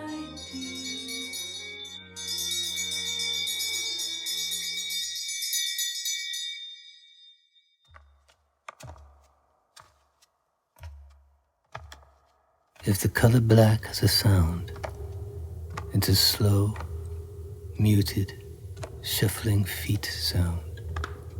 This is all I hear. A gray-black ceiling above, all I see. Hands are underneath me. I am being carried down an aisle in mute procession. Hospital, funeral home, movie house. This, the true womb of the underworld, where spirits above and below commune in dream form, film form. The amniotic fluid of past and future worlds fills this dark womb with celluloid dream. It comes to no surprise when the procession morphs into an 18th century peasant exodus and then funeral marching band. I am lowered onto a candlelit stage rising. Before me a wide oval-shaped screen. Frilly pink rose satin curtains framing the black-walled sides. Mahogany pink rose cherubs in a half-circle row above the screen. The pink rose is 1950s Technicolor intense. Incredible, heavenly matinee muzak on the speakers. Sounds like 1972 North American shopping mall. Over the muzak, a young-sounding voice speaks. Welcome to the Passion of the One. We have with us someone who has been in the grip of a long slumber, a labyrinth of slumber, unable to sleep, but asleep nonetheless, awake within sleep, asleep yet awake. Somewhere inside lies a dream, a tumultuous, purifying dream. We know that he has been trying very hard, so very hard this last while, to realize this dream. And we need to help him help it come, for the dream to awake.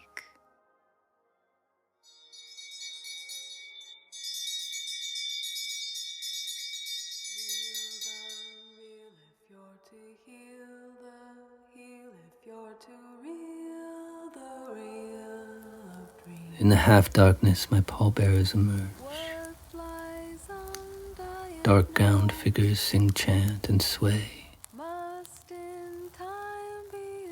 Earthen smokes of jasmine, sage, and pine are being blown. Soft lights flash in the candlelit shadows. I can see their faces now, young, entranced, pale. At the center, an older figure, a woman covered in dark veils and shawls like some Gothic oracular mummy. They leave me be.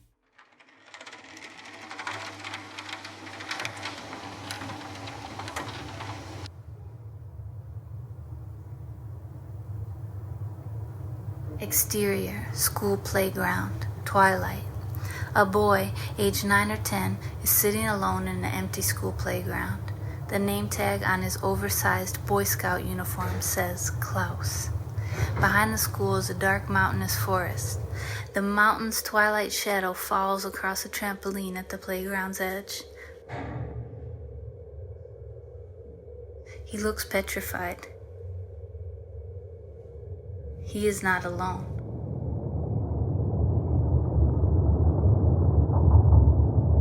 Levitating 2 feet above the trampoline is a bloodied and mangled Union soldier with an amputated left foot. He has the entranced face of the thin man. A car pulls up. The apparition disappears. Klaus runs to the car, gets in the back seat, and says nothing. One of the pallbearers is the library security guard. He hands the hermetically veiled woman a jar. She opens it, sticks her fingers in it and rubs the black-hatted chef's sticky, pine sap, scented resin into my left heel and sole. My stomach begins to unbraid. The eel has dislodged. Dull, swelling flame burns the meshed fisherman reel and net away. Out drains the ingrown, withdrawn eel waters, mostly boyish, spurned, rented, passed down, hand-me-down waters. The scent of the fool is here, a sweet curdle. It is night. I am stray, a year at a high school. I am walking under a railroad bridge on the edge of town. I am walled off, rain-wet, naive. I am climbing up the black stone wall and up through a hole towards blue prairie skies. The spasm is coming. From the pink-cushioned coffin I jolt with serpentine force. The black eel is borne up. Like a slippery dove, it tries to flee. The eel flits and spins in the smoke. This wriggling, contracting, fleeing locks me within a spiral wormhole for what seems like a minute, but it is only a second or two. Flash visions of faces. Bill Bark, Longfellow, silly Nabokov, Perrault, Ivan Leer, Old Walt, and Wanda Rose, swirling and interchanging. You were never there when I needed you most. Inside, it's like you're the same age. Memories, voices. Voices producing vision. Some wounds. Vision producing voices. That's the short before the feature presentation. The eel is out. I am caught by 20 teenage hands, lifted by 20 teenage arms, cleansed in the firefly glow of 20 teenage eyes. These midwives of the one raise their chant. Real la bouche, real the real, real la bouche, real la bouche. A blitz of tingling like fairy opiates seeps from my innermost center, traveling across the battlefield, over the jester's robe, the shelled antennae, the old horse and waif, gaining heat and momentum, swaddling the tender remains. There is color, bronze gold, precious green, saffron, more pink rose. Alchemy, purification, a crystallization of burnt coal, ash, toadstool, everything in deep focus. The veiled woman speaks. What is it you most need? She is close to my face. Mrs. Gheradini. She removes a veil and scarf. You are no fool, no clown. Why entertain the deluded ringleader? Why try to digest the bile of a fiendish spleen? You can't stomach it anymore. She removes another cloth veil, then another, finally her ignited face. Alone was the child with the vision. Alone was the child with the vision. Alone was the child with the vision. My hand is grasped. You shall approach this spirit again. Do not abandon hope. The Seraphim. She squeezes tight. The circle door is opening. Run! The midwives are now film crew. Grips ripping up track, tearing down lighting, props taken away. At the left side of the screen is the boy in the black chef's hat.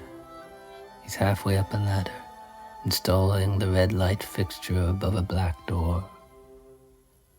A red exit sign turns on. The boy climbs down and kicks open the double doors. A late summer's afternoon light pours through. The film crew midwife pallbearers lift me up again. Through the doors I depart into wild, panoramic grassland.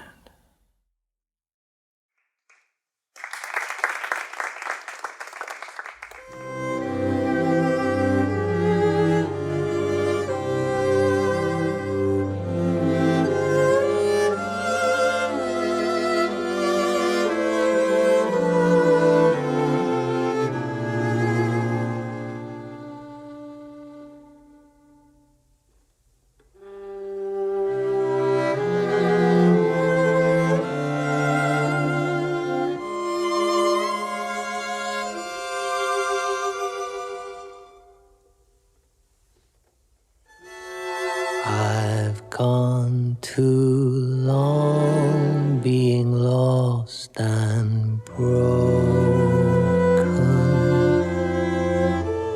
too long asleep without being woken. And as I hold her hand of love at twilight,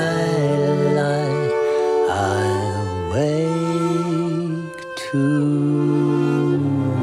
find love's magic is real. Throughout the dark years my heart vanished, concealed from love's miraculous power. An angel prophesied, and now I've realized my heart is young and lush with love, love's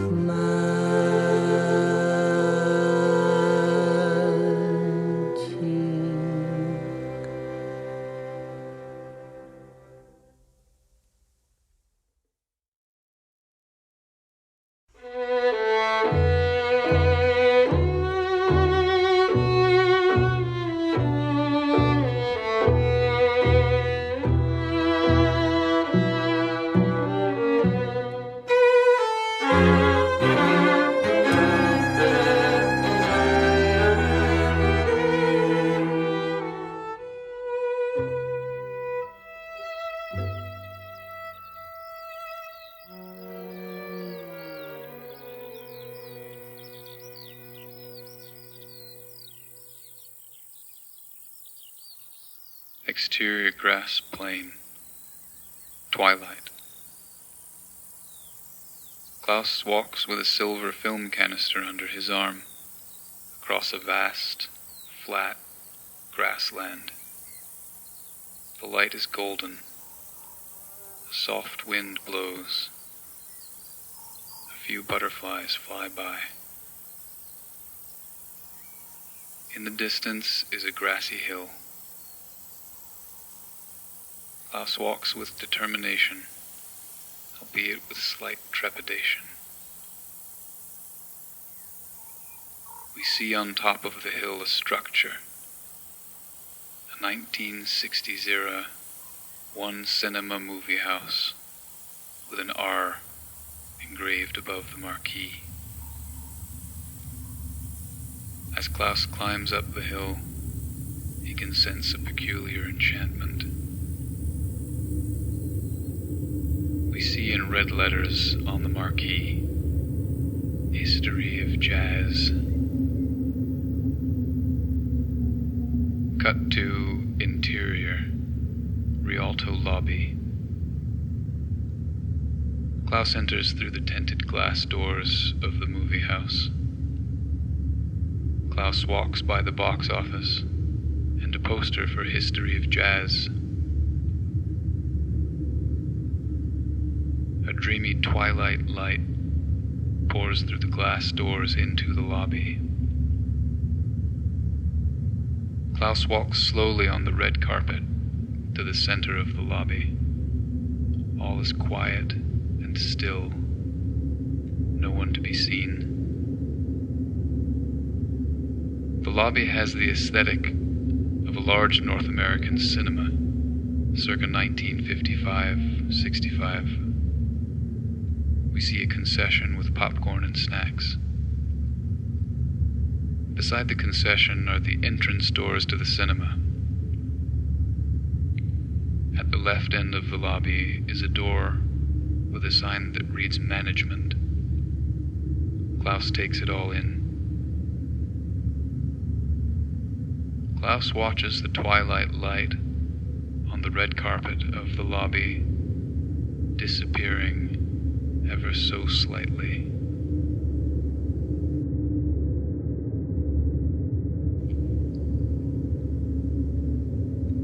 Cut to interior, Rialto management office. We see a black chef's hat on the center of a tidy office desk. Klaus sits at the desk and lays the canister down. He picks up the hat, holds it with his fingers, and puts it back on the desk. On the other side of the desk, against the wall, Klaus sees a large shelf stacked with silver film canisters. Klaus picks up the canister as if to go to the shelf, but he's distracted by a painting of the Battle of Fredericksburg above a filing cabinet.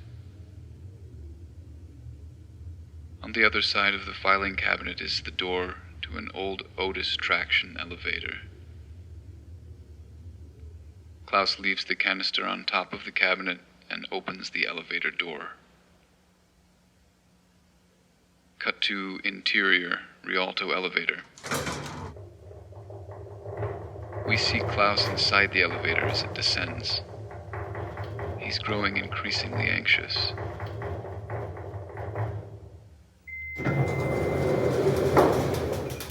Cut to interior dark lobby.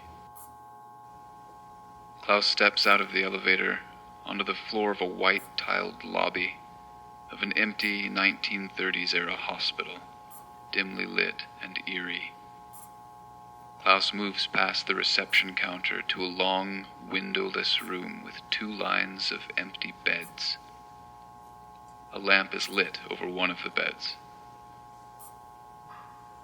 Simultaneously compelled and wary, Klaus moves towards the bed. The white sheets are partially opened. Klaus lies down on the bed and begins to shiver. He sees a red light, like the one from the red fixture, emanating from down the room. He gets up and walks towards the red light. It is coming from a large hole crater in the hospital white floor. Klaus grabs the beginnings of a rope and begins to lower himself onto a 2-person 19th century minor cart. Interior mountain cave. We see Klaus traveling in the minor cart as it heads down a steep track towards the red light, hard rock, stone either side. Cut to interior cavern. Inside a cavern, we see Klaus standing before a slow-moving deep stream. Beside him on the bank is a forest green canoe, filled with tiny white pumpkins. Klaus puts the canoe into the stream. He sits on top of the pumpkins and lets the stream guide him further along into the cavern. Along the bank, Klaus sees 3 gnome-sized beings, part miner, part witch. They are Longfellow, Silly, and Nabokov. Minor witches. Who's the projectionist? Who is the projectionist? Who is the projectionist? Who is the projectionist? Who is the projectionist? Who is the projectionist? Who is the projectionist? Interior, cavern pool. The green canoe leads Klaus into a large circular silver pool lagoon.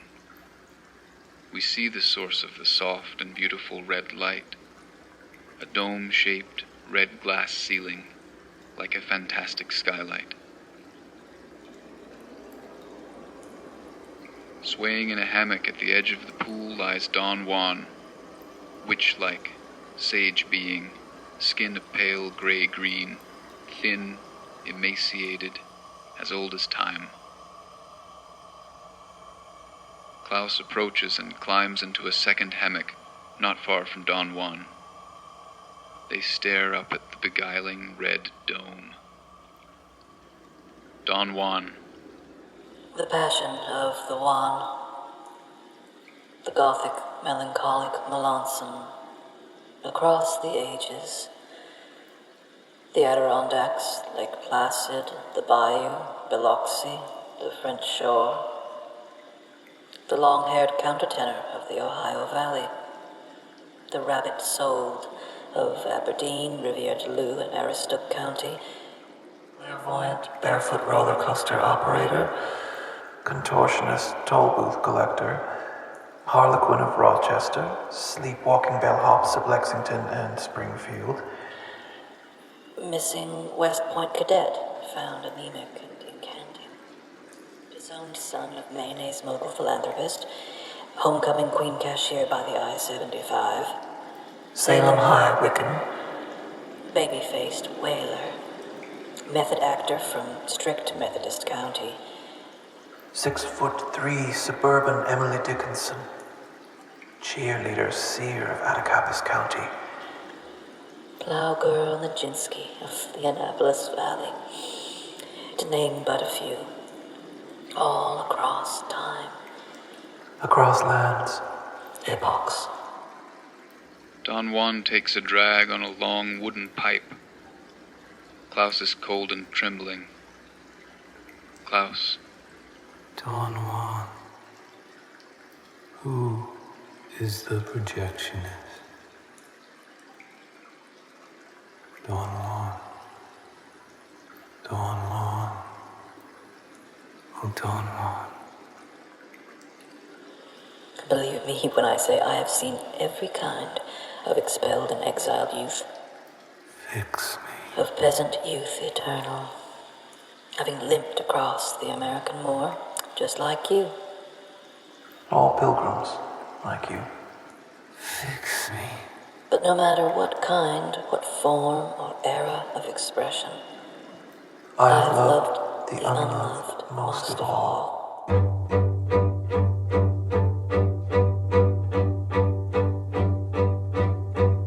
I loved the unloved, I loved the passion of the one, the countertenors who came in shivering in the dawn. I loved the Gothic, the 6'3" Emily Dickinsons, the melancholic. I loved the unloved most of all, peasant youth eternal. Having limped across the American moor like Rip Van Winkle. You've been sleeping for 25 years or more. You've been a stray one. You've been estranged and vulnerable, a caged and faint one. So many many years unreachable. Now you come trembling, just like so many that came before, saying, won't you fix me? You love the unloved most of all. Oh, how I've loved them, standing with their backs against the wall. And I will love you. I've loved the unloved most of all.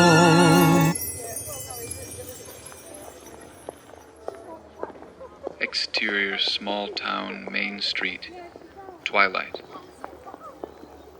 We see young Klaus, age 18, in a long black cloak, walking in a sidelong horizontal procession of teenagers along the deserted main street of a small town.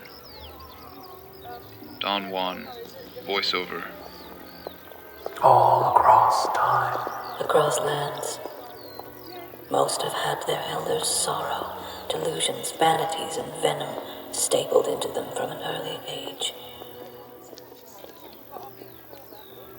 Many more teenagers are joining in the procession, including Wanda Rose.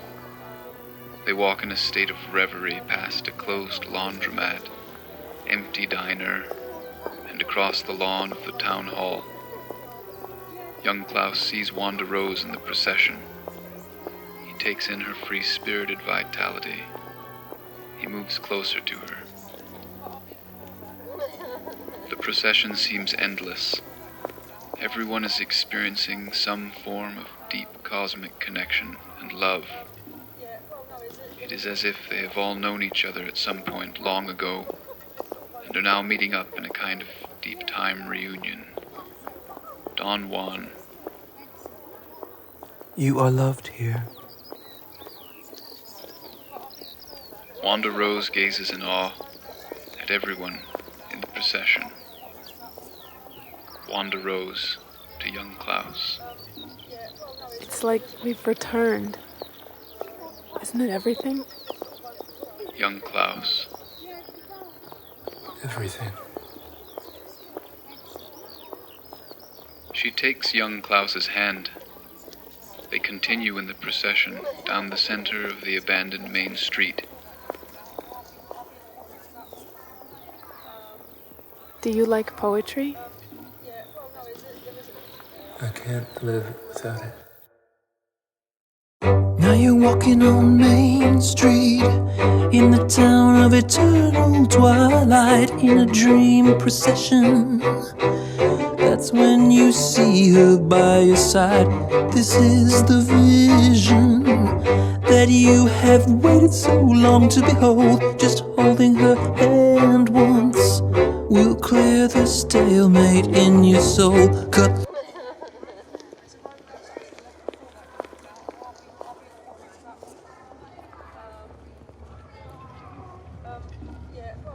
Cross dissolve.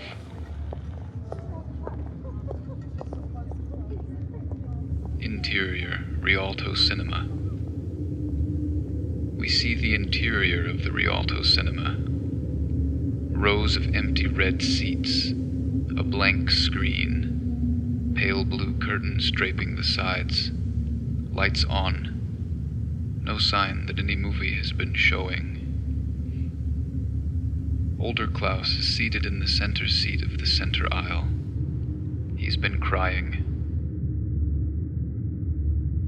He puts his hands over his face. I put my hands over my face,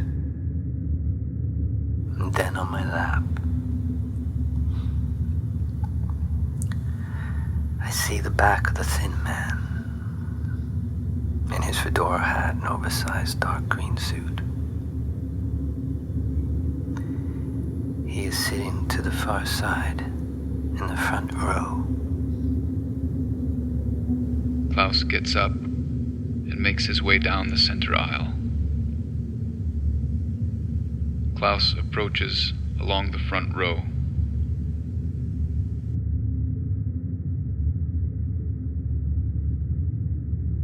Upon seeing me, the man slips from his seat to the floor.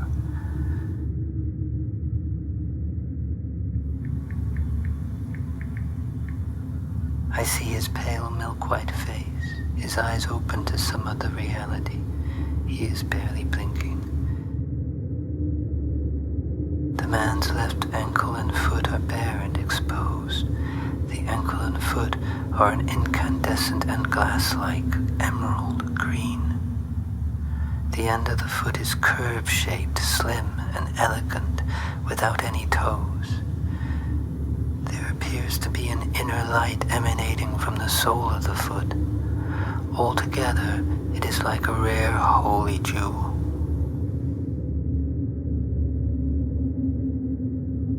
Klaus stares transfixed. He is in the presence of a divine, though sickly being. I know why you're here.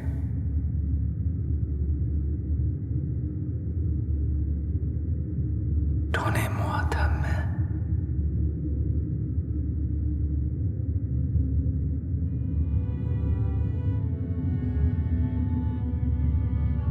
Exterior, Rialto movie house. Twilight. Klaus stoically and regally carries the thin man from the glass doors of the movie house down the grass hill. He has the weight of a small child. A red wool blanket is draped over the thin man's lap. The emerald green left ankle and foot is exposed. Thin man. Évangile.